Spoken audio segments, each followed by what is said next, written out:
Welcome to North Mountain Park. Today we're going to talk about the Rogue Valley and the geology of the Rogue Valley.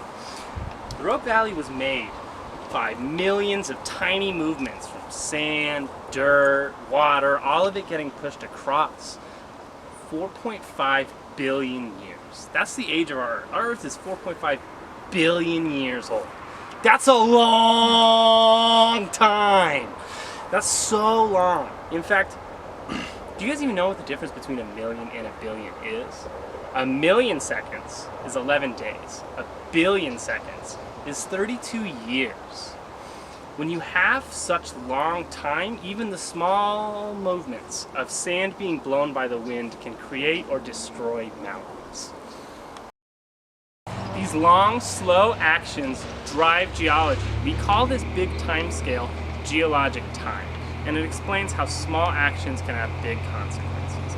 Now let's look at geologic time in relation to our homes. The Rogue Valley started forming 300 million years ago.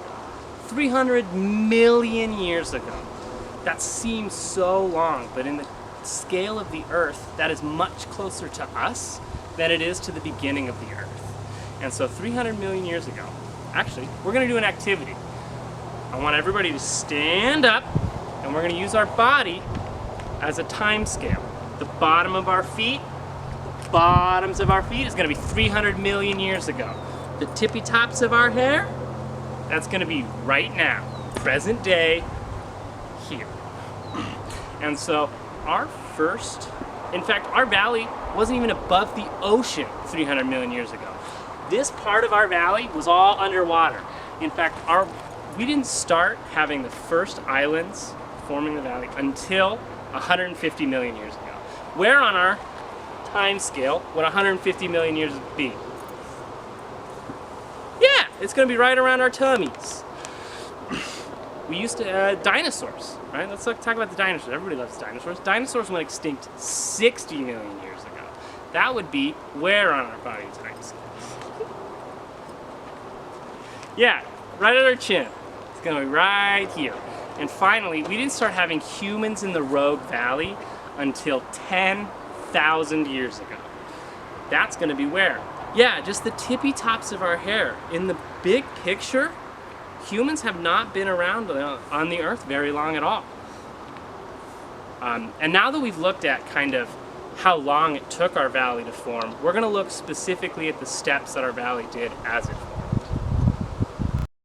Now that we understand how long it took for the Rogue Valley to form, let's look at how the landscape formed. If you're doing this activity with your class, your teacher may have printed landscapes that you can use as coloring pages, or you can contact the Nature Center at North Mountain Park for a copy of these materials. We're going to use these to follow along with the sand table. In our first scene, 300 million years ago, Ashland was underwater! Whoa! You can see that the sharkies and the squids were swimming around, living in Ashland. We didn't actually have Oregon as a state yet. There was no land.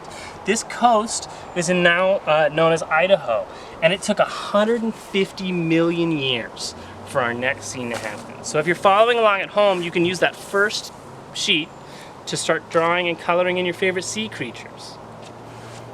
Our next scene involves the building of island chains. Big plates that lie beneath the Earth's surface, some as big as a whole ocean, are always moving slowly, a few inches a year. Long ago, two big plates in our area were moving toward each other and began to crash together. During this long, slow collision, the land on the edges of the plates crumpled up and pushed some of the land above the level of the sea to form long chains of mountainous islands. At the same time, dinosaurs were roaming along the mainland of the United States, and an occasional pterosaur, or flying reptile, made it out to the islands. Now I want you guys to draw along and add some dinosaurs to our islands. After these islands formed, erosion from wind, rain, and ice caused rock to tumble down the mountains. Year after year, more and more rocks, pebbles, sand, and clay rolled down from these islands as well as the mountains to the east. Such sediment came down, and eventually the inland sea filled in. These sea creatures were buried, turned to stone, and became fossils. At the same time, the land was pushing up on these islands, forming what we now know as the Klamath Mountains. While all of this was going on, dinosaurs continued to roam the earth, and conifers, or cone-bearing trees, were dominant. After the sea filled in, there was a long resting period. During this time, great rivers began to flow through our area on top of the old sea sediments. The rivers flowed from south to north and carried lots of sand and gravel. The climate was much warmer than now, and plants along rivers were tropical. By this time, however, the dinosaurs had gone extinct. Other animals, including small horses and other mammals, became much more common. Now, I want you guys, with your empty sheet, to start drawing your favorite mammals and add some tropical flair. After a bit of rest, the Earth's plates began to collide again. This movement caused one plate to slide under the other and bury some of the rocks. Rocks that were buried deep enough got so hot that they actually melted. Some of these melted rocks were forced out onto the Earth's surface through a series of volcanoes.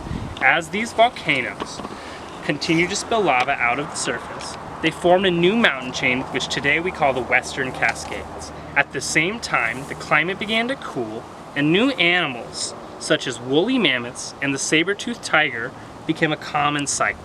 Palm trees gave way to hardwoods, including oaks. Now, drawing along, please include some oak trees and some mammoths. For a long time, the volcanoes were quiet, while wind, rain, and ice wore down the Western Cascade Mountains. But then the Earth's plates began to collide again. More rocks heated up and melted, and new volcanoes were built on top of the worn-down Western Cascades. These new volcanoes built the High Cascades. One of the largest volcanoes, which erupted about 7,000 years ago, was Mount Mazama, which we know today as Crater Lake. At about the same time that Mount Mazama was erupting, Bear Creek was carving our valley deeper. And the first human residents, the Native Americans, were setting up villages. Salmon became common in the rivers and streams, and dogs were domesticated from wolves. No one is certain why, but many of the large mammals, including woolly mammoths and saber-toothed tigers, went extinct. If you were following along with your activity sheet, you can add a Native American camp and some salmons in a Bear Creek around it. After living a hunter-gatherer way of life in the valley for a very long time, the Native Americans began to see new and different people. The first pioneers to settle in the valley came to find gold. Later, pioneer families came because the land along Bear Creek was very good for farming, and trees from the mountains were a good source of lumber to make houses and railroads. Today, many people enjoy the valley that was formed from colliding islands, ancient sea sand, volcanoes, and floods. And on your activity sheet, I'd like you to add your house, your friends, your pets, and everything that you love about Ashland here. That brings us to modern times, but as we know, geology is a constant and ongoing process. So what might our valley look like in 10 years, 10,000 years, or even 10 million years? I want you guys to think about these questions, maybe even write a story or draw a picture about what you think the valley could become. If you'd like to learn more, you could go through the Walk Through Time at the Briscoe Geology Park. And I'd also like to give a special thanks to North Mountain Park, which is open every day from sunrise to sunset. Thank you. Have a great day, guys. Yeehaw, buddy.